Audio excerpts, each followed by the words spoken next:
Chapter 13, Part A. Track it down.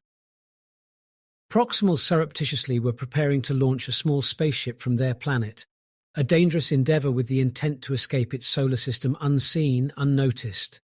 In a mission shrouded in such stealthiness, venture and peril, errors were unforgivable. By all means, they would avoid all methods of detection.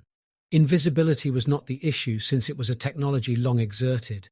It was the interconnected communication signal that should be untraceable. The projectile motion effect should be unrecognizable. In brief, they wanted their invisible ship to become non-existent, even if it did.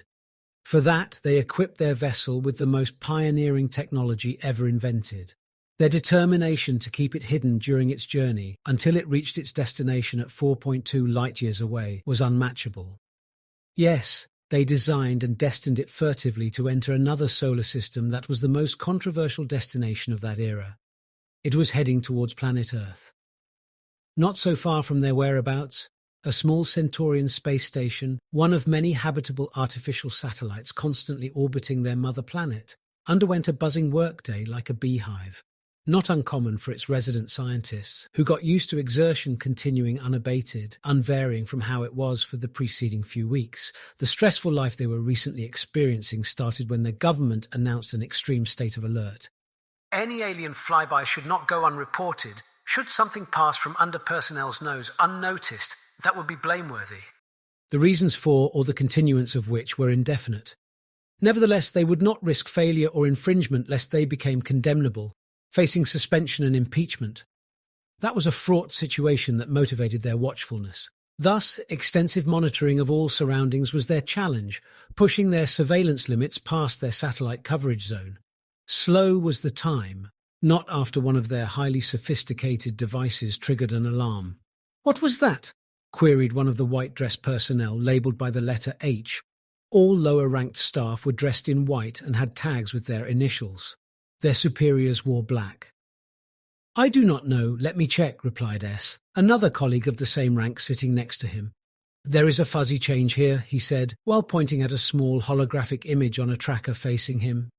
"It is near one of our relinquished colonial warships that caused a minor deformation in its surrounding medium. Such an occurrence could only happen by a moving object in space," H commented, "whether a genuine component or an alien one. The first will be already on our maps and will not trigger any alarms." "That would leave us with the second," S added, with his last word triggering their alertness. "There are only two possibilities for an alien object appearance," H muttered, while quietly performing in-depth research. "A distant travelling entity." "But it is not afar," S interrupted him anxiously. "I told you it is nigh." "So let us revoke this suggestion," H said. Inextricably, this near object could only appear at the other end of a wormhole. By the time he reached that conclusion, other working devices had exhibited several detections at the same position. With everyone diverting their attention toward that incident, a little particle suddenly appeared from beyond the warship. "This is a Proximal ship!" shrieked one senior wearing a black uniform and a tag with the letter G, who then cried, "Track it down! Track it down!" All alarms went off, and the station crew was on high alert.